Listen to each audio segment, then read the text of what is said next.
नमस्कार। संजीत कांड में बड़ा खुलासा हुआ है। फिरौती बैग में असली नोट नहीं बल्कि नकली नोटों की गड्ढियां थी। संजीत के पिता का पुलिस के सामने ये बयान है। फिरौती के लिए नकली नोटों की गड्ढियां खरीदी थी। हनुमान मंदिर के पास की दुकान से नकली नोटों की गड्ढियां संजीत के पिता ने खरीदी थी ताकि उसे बैग में रखकर फिरौती के लिए दे दिया जाए। इस वक्त की बड़ी खबर आपको बता रहे हैं। संजीत कांड में यह बड़ा खुलासा हुआ है कि जो परिवार कह रहा था कि हमने 30 लाख की रकम फिरौती में दी है, वो नहीं है बल्कि नकली नोटों की गड्ढियां उस बैग में रखी गई थी। संजीत के पिता ने खुद वो नकली नोट हनुमान मंदिर के पास से खरीदे थे। इस वक्त की बड़ी खबर आपको बता रहे हैं। कानपुर संजीत प्रकरण में एक के बाद एक नया खुलासा हो रहा है। पहले संजीत के परिवार का यह दावा था कि उन्होंने 30 लाख रुपए संजीत को छुड़ाने के लिए फिरौती दी थी, लेकिन अब ये जानकारी निकलकर सामने आई है कि संजीत के पिता ने हनुमान मंदिर के नजदीक एक दुकान से नकली नोटों की गड्ढियां खरीदी थी उस बैग में रखने के लिए।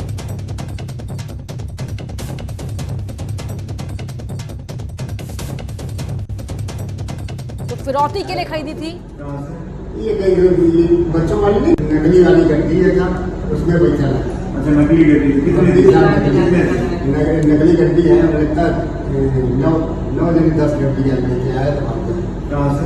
ये बच्चों वाली नहीं जो आती है। कहाँ से? ये नकली वाली गड्ढी है क्या, उसमें बैठा है। अच्छा, नकली गड्ढी नकली गड्ढी है। लगता 9-10 गड्ढियाँ लेके आया था। कहाँ से? ये बच्चों वाली नहीं जो आती है। कहाँ से गए थे?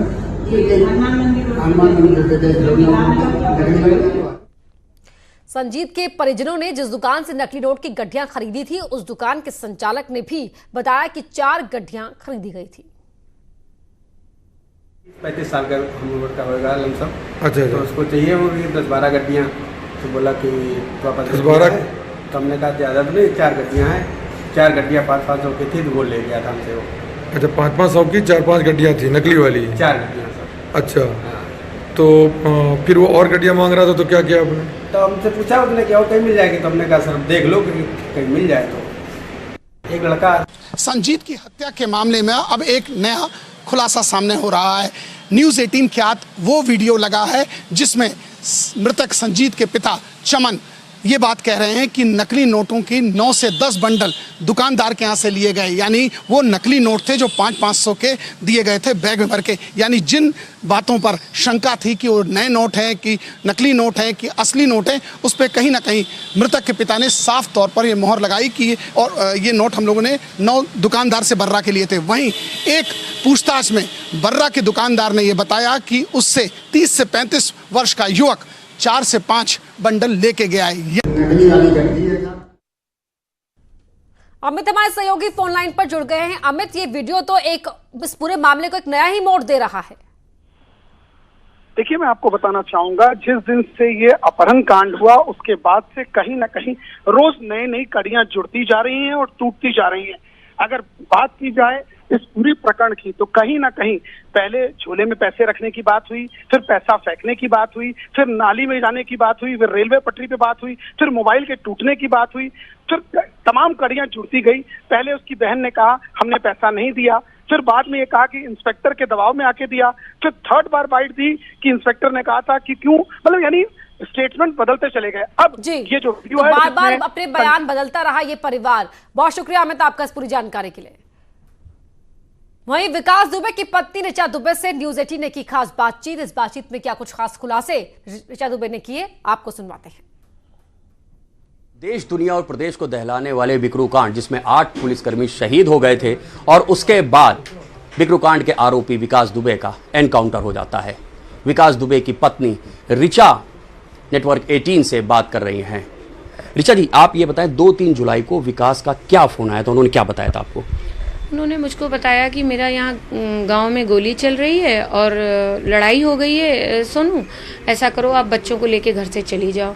तो मैं डर गई, बहुत ज़्यादा डर गई। रात का 2 बज रहा था, मेरे पास कोई गाड़ी नहीं थी, कोई वाहन नहीं था, ना ही मेरे पास ऐसा कुछ घर में था कि ड्राइवर हो या बहुत ऐसी चीज़ें हों कि मैं निकल जाती। मैं डर के मारे मैंने उनको काफ़ी कुछ उल्टा सीधा बका कि तुमने मेरा घर बर्बाद कर दिया, मेरे बच्चे बर्बाद कर दिए, बहुत चीज़ें मैंने बकी। उधर से उन्होंने भी थोड़ी मुझसे गाली गलौज करी और बदतमीज़ियाँ करी। बस मैं गुस्सा हो गई और मैंने फ़ोन पटका और मैं घर से यूं ही निकल गई। मुझे समझ में नहीं आ रहा था, ना मेरा यहाँ मैका है, ना मेरी ससुराल है, ना ही मुझे किसी से कभी कोई सपोर्ट मिला, क्योंकि मैं सबसे अलग थलग हमेशा अपने बच्चों की पढ़ाई के लिए हमेशा अलग थलग रही। मैंने कभी किसी से ज़्यादा क्लोज्ड होने की ज़रूरत नहीं समझी। आपको ये कब पता चला कि बिकरू में इतना बड़ा कांड हो गया है और सीओ सब इंस्पेक्टर समेत 8 पुलिसकर्मी शहीद हो गए?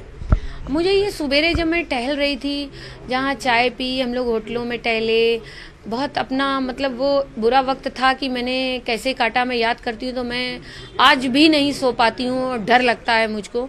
मैंने टीवी में 7 साढ़े 7 बजे के करीब ये न्यूज़ सुनी कि विकास दुबे ने 8 लोगों की हत्या कर दी है और सब मिला के 17 लोग उसमें थे जिनको चोट वगैरह आई है।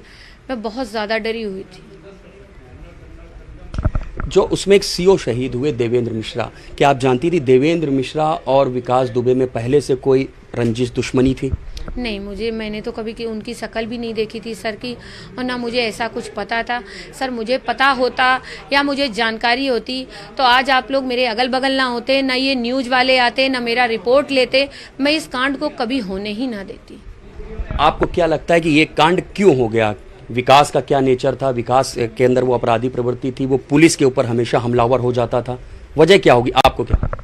नहीं, ऐसा नहीं था। वो एक एंजाइटी पेशेंट थे और वो बहुत ज़िद्दी इंसान थे। वो अपनी ज़िद के आगे किसी की कभी सुनते नहीं थी। मेरी तो उन्होंने कभी सुनी नहीं। आज उन्होंने सुनी होती तो मैं जैसी दुविधा में पड़ी हूँ, और बीच मझधार में मुझे वो छोड़ के गए, जबकि इस समय उनकी मुझे बहुत ज़रूरत थी क्योंकि मेरे बच्चे पढ़ रहे थे। ऐसा कुछ वो छोड़ के भी नहीं हम लोगों के लिए गए हैं।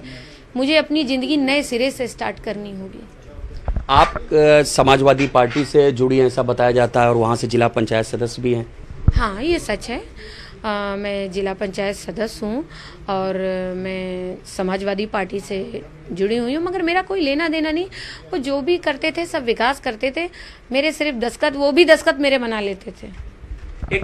एक बताया जाता है उनके पास करोड़ों की प्रॉपर्टी थी, विदेश आते जाते थे, कुछ ऐसी जानकारी? सबसे बड़ी बात कॉमन सेंस की है कि विकास के पास अपना पासपोर्ट ही नहीं था, तो विदेश जाने का तो कोई मतलब ही नहीं था।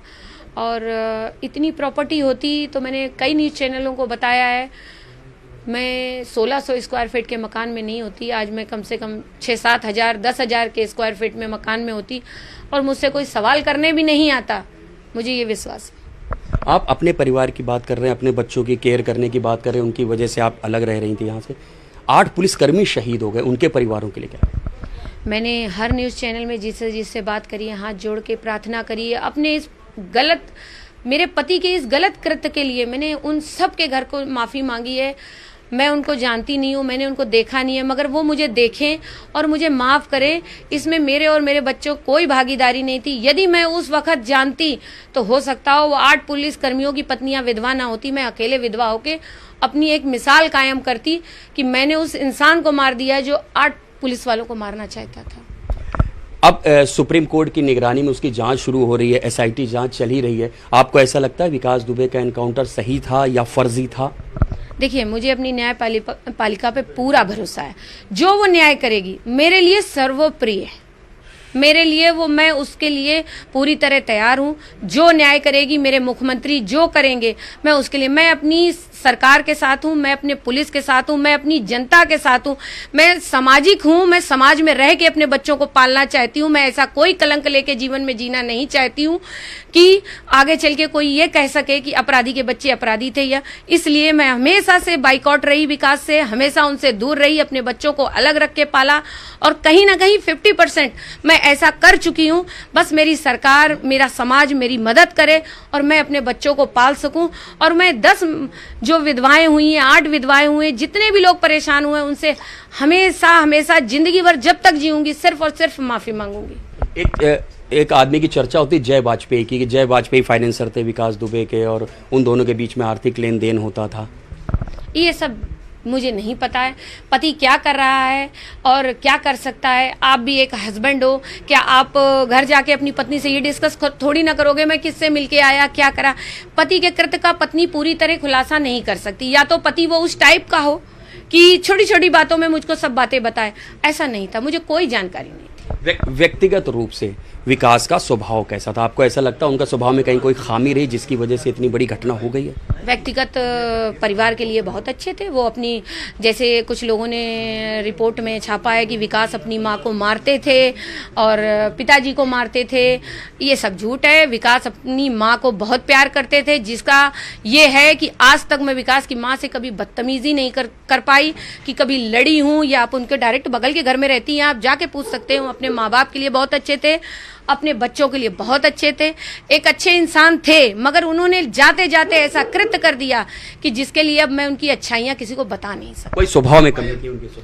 नहीं, वो एक एंजाइटी पेशेंट थे। मैं शुरू से आखिरी तक यही कहूंगी कि वो एक एंजाइटी पेशेंट थे। हो सकता हो उनको उस वक्त एंजाइटी का अटैक आया और दवा ना होने के कारण उन्होंने ये गलती कर बैठे।